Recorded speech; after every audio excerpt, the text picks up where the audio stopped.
Bond. What time's our first meeting today? In about half an hour. I'll go on in advance, but there are some letters here which perhaps you will deal with before you come along yourself. All right, I will.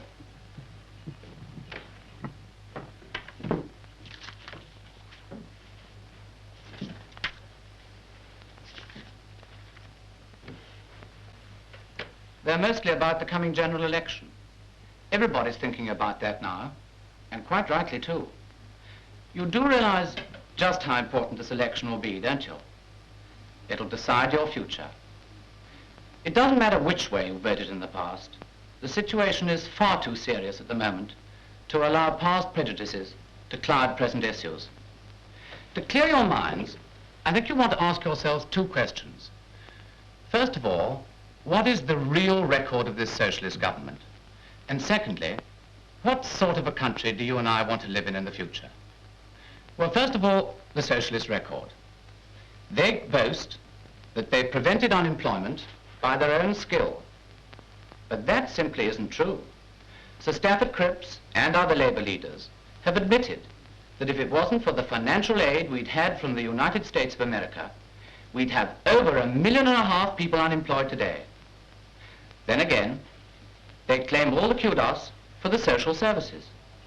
But you know, in fact, there isn't a single social service which has been introduced by this government that wasn't in fact devised or set into motion before the socialists ever came into power. On the other hand, socialism is responsible for nationalization, and every industry or service which has been nationalized has cost the country millions of pounds by financial loss. Our money, yours and mine. And that's caused higher prices and higher taxation. So that today, in peacetime, we're the most highly taxed country in the whole world. Take another point. Socialism has bred controls. A great number of these controls are unnecessary. But the result is that today, we need twice as many officials to manage our affairs as were needed before the war under conservative governments.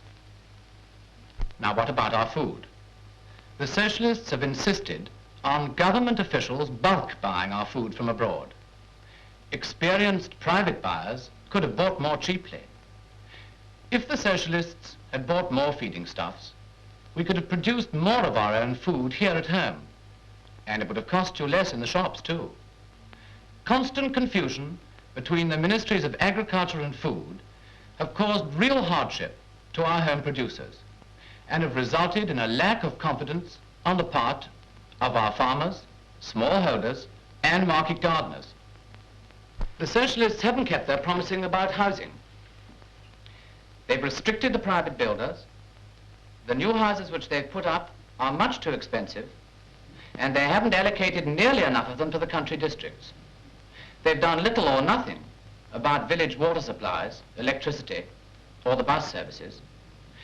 During the past 5 years, we've been constantly misled by this government's false statements and unjustified optimism. Even the pay packets which you're getting today are totally misleading. The cost of living has risen out of all comparison. Just take a look around you and see what your money will buy you today. Cigarettes, 3 and 6 pence. Used to be 11 halfpenny for 20. Matches, 2 Used to be a halfpenny a box. Beer, 1 and a penny. Used to be 6 for a pint. And it was beer in those days. Tobacco, 4 and a penny halfpenny. And it used to be only 1 and a penny halfpenny for an ounce. You see, it doesn't matter which way you look. Your food, your clothing, your coal, your petrol, electricity, gas, transport, and your holidays. They've all gone up. Now, where's all this money going to? If it was all being used to pay for our defense and for our social services, that would be understandable. But it isn't. Far too much of your money is being wasted by this government in its extravagant administration. It's chiefly due to this extravagance that we've finally had to accept all the disadvantages of the devaluation of the pound. And so you see that although sometimes things look as if they're quite bright on the surface. In fact, today, our situation is like a child's castle of cards. It's bound to collapse. And what angers me is that the first people to suffer will be the working man and woman on whose backs these rulers have climbed to power. Well, now, what do the socialists offer us for the future? Nothing but more nationalization and further controls. And this is where I come to my second point. What sort of a country do you and I want to live in? You've got quite a clear choice, but there can be no compromise. There's no middle road. Under socialism, we shall be controlled and planned and ordered and directed by a government on whose decisions we shall have to rely entirely. And we shall have less and less freedom of expression, even in Parliament. There'll be ever diminishing chances of rewards for personal effort. In fact, the state will become our master, and we shall have to do what we're told, even if we don't like it later on.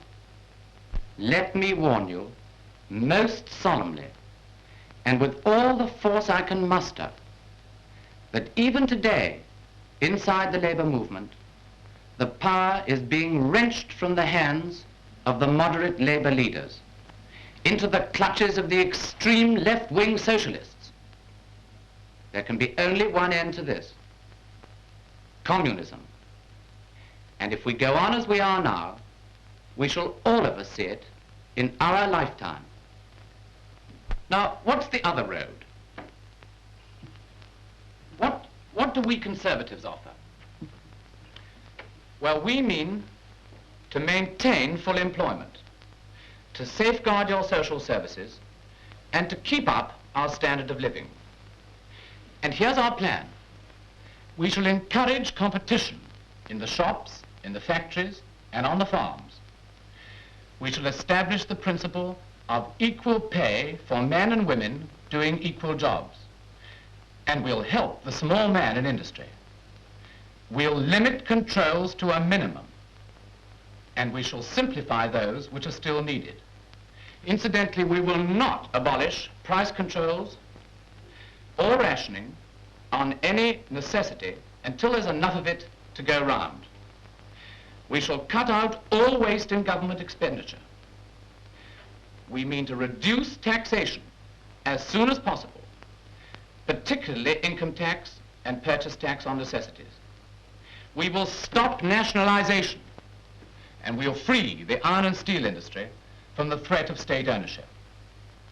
We shall restore sections of road transport to private and municipal ownership. And we'll overhaul the coal board and all other nationalized industries. We'll obtain our food and our raw material more cheaply by relying on normal trading and less state buying. We'll arrange to produce more of our food here at home. We'll give our farmers more feeding stuffs, as well as a guaranteed market. We'll protect our market gardeners against destructive imports. We mean to see that every family in the land has a separate and a decent home. We'll encourage the private builder. We'll give special priority to housing in country areas, and we shall do everything we can to improve village water supplies, electricity, drainage, and the bus services where necessary. Finally, we will restore real leadership and thereby get back our national confidence and the trust and admiration of the rest of the world. Well, there it is in a nutshell. The future's in your hands.